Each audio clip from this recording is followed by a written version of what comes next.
Welcome to the European Dialogue, the podcast where we explore how Europe's values and foreign policy are perceived beyond its borders.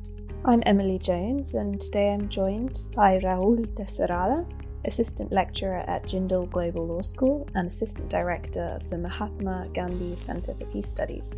We met up whilst both in Jakarta, where we attended and Rahul presented, at the EU Values International Conference hosted by Venus University in December 2025. It was a very fitting setting for a conversation on Europe's global role and the importance of multilateralism, especially at this time. In this episode, we examine Indian perceptions of the EU's response to Russia's war against Ukraine. Rahul helps us unpack India's position on the conflict and situates it within a broader foreign policy approach shaped by strategic autonomy and multipolarity. We discuss how Indian policy, media, and academic debates have interpreted EU sanctions, military assistance, and diplomacy since 2022. We also widen the lens to compare these views with perspectives from Southeast Asia and Sub-Saharan Africa, asking what this tells us about how the Global South understands European power today. Finally, we look ahead at what the EU can do to ensure that its values-based foreign policy resonates more credibly with partners like India and strengthens multilateral cooperation. I hope you enjoy this conversation. Be sure to follow us on YouTube, SoundCloud, Spotify, or wherever you get your podcasts and let us know what you think. Without further ado, let's get started. Welcome, Rahul. Welcome to the show. Thank you so much for having me. So, let's dive right in. What is the position of India in Russia's war in Ukraine? So the Indian position in the Russia-Ukraine war is best described by scholars as a carefully calibrated neutrality rooted in strategic autonomy, historical partnerships and domestic political consensus. Formally, India has not condemned Russian invasion. Instead, it has consistently emphasized the language of dialogue, diplomacy and de-escalation. And we'll delve into what exactly each of these terms mean. But at the United Nations, broadly, India has abstained on a series of votes related to sanctions, humanitarian access, and even the condemnation of the invasion. This, of course, is not accidental. It reflects a deliberate attempt to stay outside what Indian policymakers view as a new Cold War binary. And also, we need to know that this neutrality is not merely a diplomatic tactic. It is embedded in India's deeper geopolitical positioning. So, as everyone knows, Russia remains a long-standing defense partner for India, much before US supplied weapons to India, with about 55 to 60% of India's legacy military platforms still of Russian origin. Energy ties have grown substantially, which again was one of the criticisms of the Indian government's position. Because Western countries have reduced purchases of Russian oil, there is naturally an expectation that India should as well, but it has, on the other hand, dramatically increased them. So that is on the economic side. But we also need to understand that the Indian position is also morally and politically complex. In the public discourse, the war is not framed primarily as a sovereignty violation, but as a distant European conflict. And whenever there are questions of condemnation, the policymakers are quick to point to the war in the Middle East and other conflicts and to bring out the inconsistency of the Western nations rather than clarify their own positions. So what happens as a result of all of this is a duality where India insists that sovereignty and territorial integrity are fundamental principles, yet refrains from naming the violator. And just to give a bit of context, this comes on the heels of President Putin's December 2025 visit this last week to India, where he got a red carpet welcome. So this is broadly India's position. So what is India's foreign policy approach in general? What consequences arise from Europe in this approach? So Indian foreign policy for the first few decades, if we turn the clock back, was rooted in non-alignment, where it purposely chose to not side with either blocs of the Cold War. But what we have seen recently is what the politicians call is multi-alignment, which I think is just semantics. It is just another word for non-alignment, but it is different in many ways. It is also opportunistic. They would like to call it pragmatic, but it is more opportunistic because you want to benefit from all sides. And the current contemporary policy is based on three foundational logics. One is strategic autonomy, multi-alignment and issue-based partnership. So India wants to focus on issue-based relationships Um, Unlike the Cold War non-alignment, today's strategic autonomy is not ideological. It is instrumental. It is, like I said, opportunistic. It is also rooted in the economic situation of India, because India wants to attract investments and is a huge market for these nations. It does not want to disturb any of these dynamics. Now, with respect to the Indian government foreign policy and what are the consequences that arise for Europe from this approach, I would say there are like broadly three. One, Europe has to accept that India will not automatically support Western normative initiatives, whether on Ukraine, sanctions, humanitarian accountability, or even cyber governance. India respects European and Europe's normative aspirations, but sees them as selectively applied. From Delhi's perspective, if Europe condemns some violations intensely while overlooking others. But again, my argument remains that this does not take away from the Indian position independently. So even if Europe is inconsistent in its approach, for India to garner support of other nations for its own cause, it needs to have a consistent, concrete foreign policy which is rooted in like solid principles of rule of law, human rights, and international law. Second consequence that arises for Europe is India's autonomy constrains Europe's ability to mobilize a broad global coalition around Ukraine. So European policymakers often assume that the defense of sovereignty is universally self-evident, but India does not perceive Ukraine primarily as a test of the global order. It sees it as a regional European conflict, one among many global crises. But this again needs to be clarified that this is both morally and politically problematic, because this is a completely unique situation. This is first time in probably like 20-30 years where one sovereign nation wants to gobble up another sovereign nation. All other instances, if you do an empirical study, either there are sovereignty violations in disputed territories, or there are minor sovereignty violations of another nations, such as border conflicts, the one that we recently had, and given that we are in Southeast Asia, we had between Cambodia and Laos, and like neighboring Thailand as well. So these are minor sovereignty violations. But this special military operation, what Russia calls, this is just another name for a full-blown war. So which is why Indian position needs to be scrutinized further. That it is not just another like violation. It is a test of your European Union's ability to engage with India, but also test of United Nations.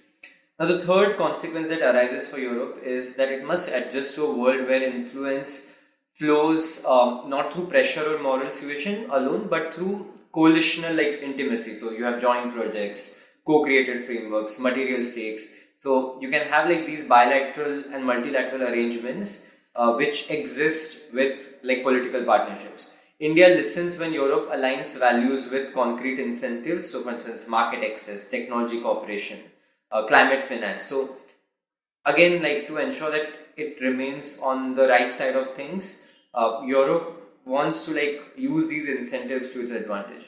Now, a good thing to note is that India and Europe are in many ways, if you keep the colonial hangover aside, they are natural partners in many ways. One, there is good people-to-people ties. Second, there's no baggage as far as the current relationships are concerned. And third, they're both democracies. So there's much work to do, and they're also physically, like geographically closer than, let's say, US and India, for example, right? So that opportunity has not been utilized. There are again very less contentious issues such as those on immigration. So India is not a part of the conversation when when it comes to like immigration in Europe. So we need to use these like to our advantage and build a solid like foundation and partnership. So again, the current Indian foreign policy is not entirely anti-European. Far from it. It is just post-alignment. It does not want to like focus on like other aspects and wants to have an independent relationship. But again, India needs to realize that in this, when the world is in a state of flux, you can't really like pick and choose. This is broadly like India's policy. Thank you. you. Let's talk more about your research now. Your research maps Indian narratives about EU sanctions, military assistance, and diplomacy. How do these different sources work together to give us a clearer picture of how India has perceived Europe's wartime stance since 2022? So one of my motivations for this research and my presentation at the conference was I was really surprised by the position of Indian intellectuals and civil society generally on Ukraine. So for government, you can still cut them some slack, given that they have a hard job to do. Like they have to, because Russia is the only superpower which votes in India's favor at the Security Council. So they have some realist choices to make.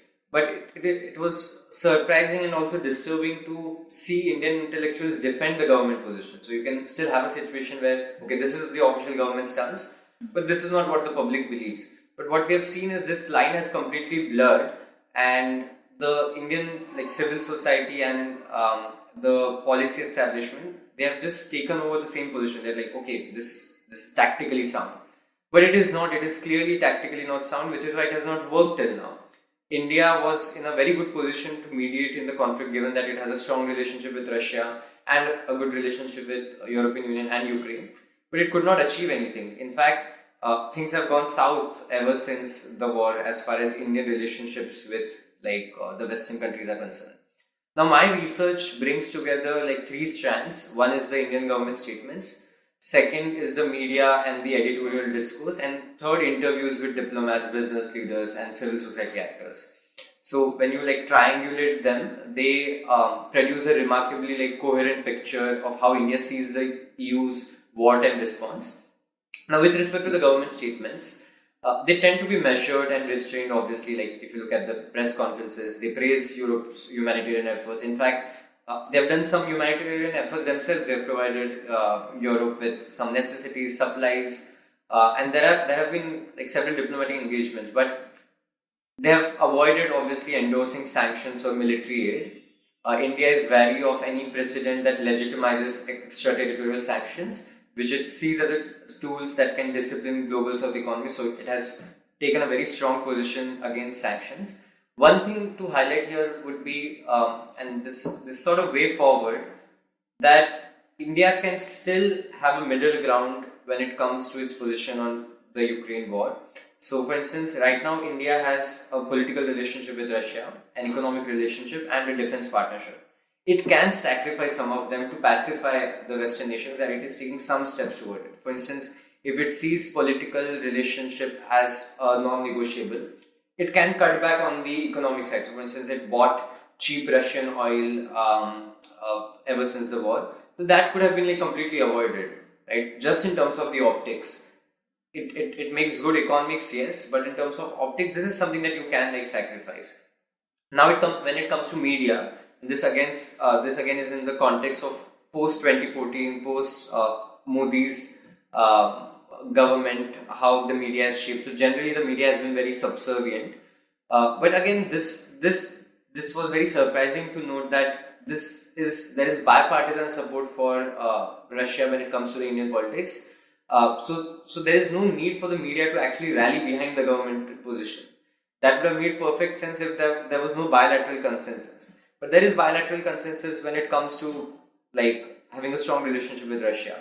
So the reason the Indian editorials rally behind the government is to curry favor. They have absolutely nothing to do with the position in Ukraine and the moral responsibility that arises from it.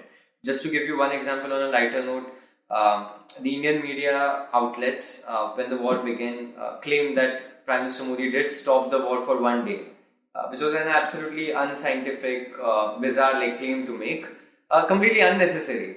And then when the government does not come out and counter this, this sends out a wrong message.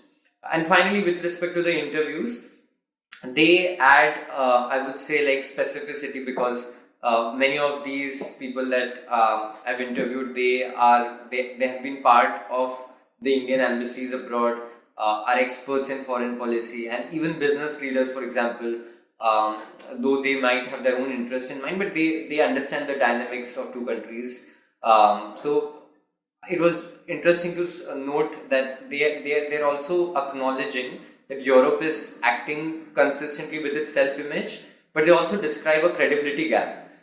They say that sanctions are interpreted as legitimate in intention but poorly coordinated. So obviously some of these topics they need to hash out properly as far as the two countries are concerned. Conversely, Europe's humanitarian efforts and reconstruction leadership significantly improves its image. So when it supports humanitarian efforts not just in Ukraine, but now we can see a strong change in position across various conflicts.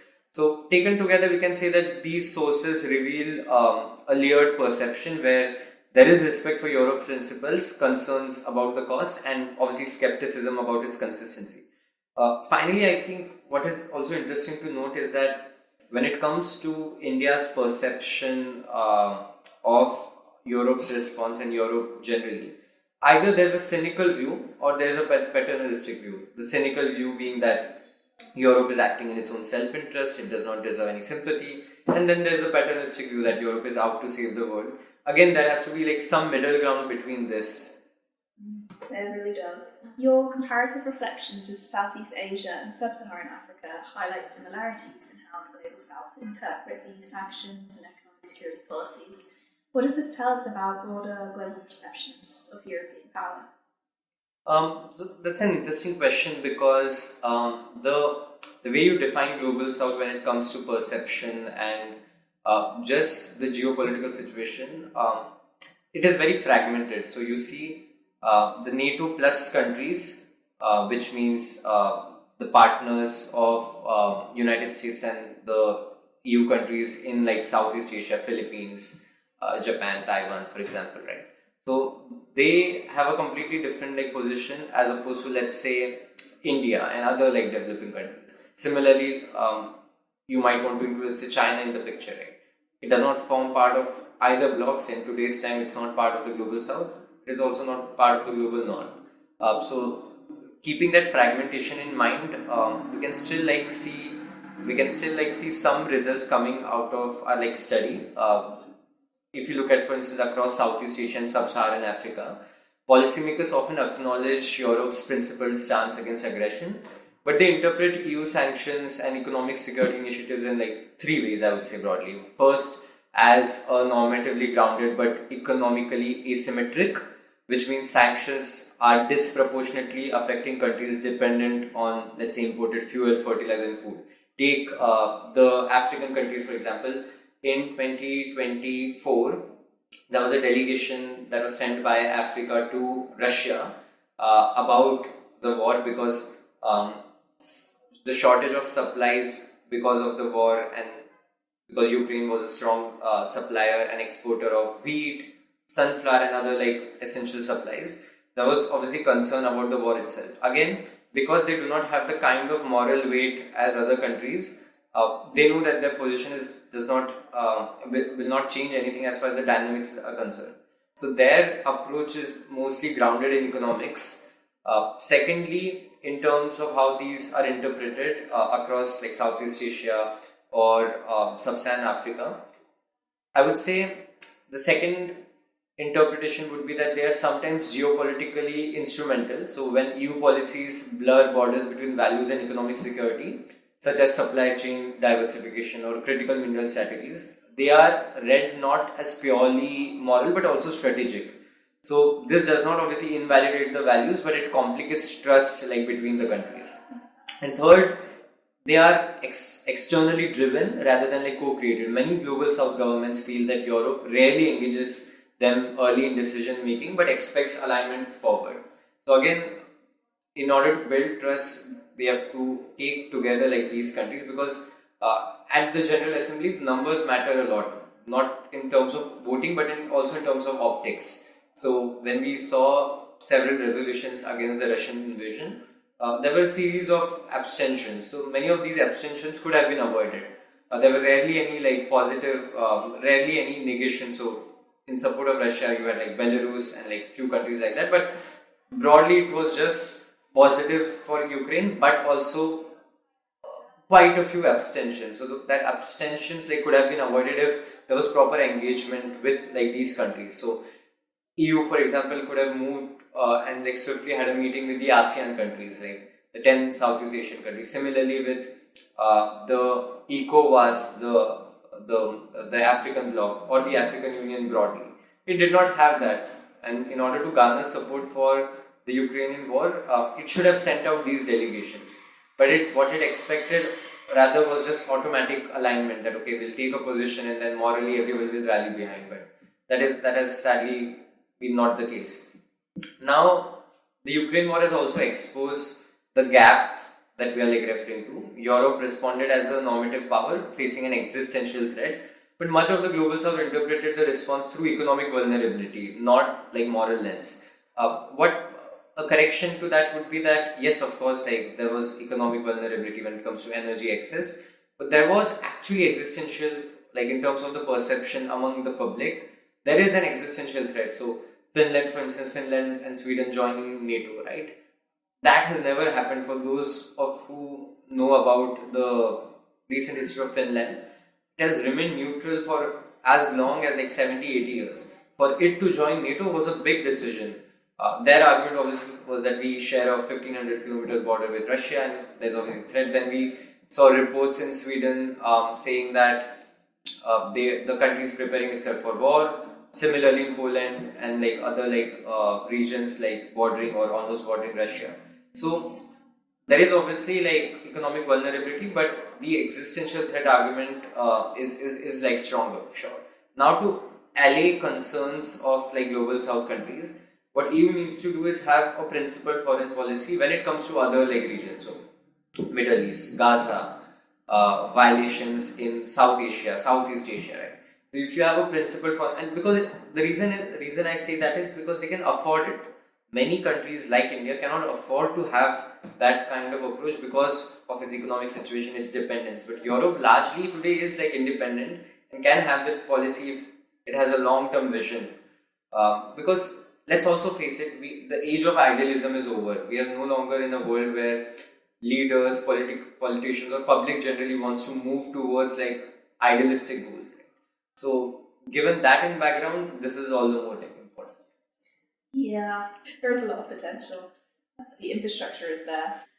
So, looking forward, what do you think the steps should be for the EU to ensure that its value-based foreign policy resonates more credibly with India to strengthen multilateral cooperation?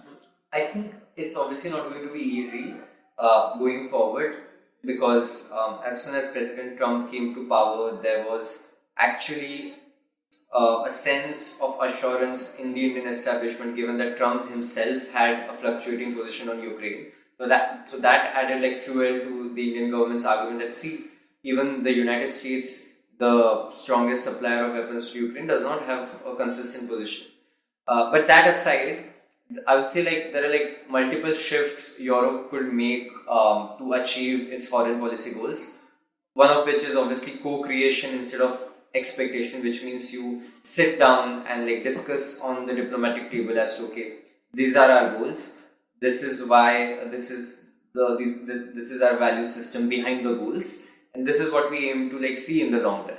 So therefore EU must involve India earlier rather than I said expecting them to just rally behind later, and also try and give into some of its demands, so which are also fair in many ways. So when it came to COVID vaccines, for example, right, there was an expectation that there would be waiver of the IP rights. That did not happen. Similarly, on questions of easier visa access regime, even for tourism, for example, right. So these are some of the things where the European Union can actually give into and show that it appreciates the relationship with India and accordingly other global south countries. But there is a sense of distance that is not entirely closed. So that must happen. Second, it needs to align its values with material incentives. Like I said, if it can offer predictable climate finance, technology sharing, carbon border adjustments. So some of these sticking points, if it can resolve, one of which is obviously the CBAM, the carbon border management, the tax which has been imposed by the European Union on those companies that want to do business in Europe. So that again, although the intention is right, it comes out very differently. The perception is that it is not taking into account the Indian situation when it comes to its own development. and its own difficulties in having its climate policy. Again, some of these things, they have absolutely nothing to do with politics or the Ukraine war, for example. But if it is able to show some goodwill, and that has begun already, thankfully. So India, Europe, the European delegation visited India earlier this year, and they said that we're going to finalize, and they've almost finalized the terms of the bilateral agreement. We know that bilateral trade agreement. Obviously, this comes on the heels of Europe, of the United States tariffs on both Europe and India.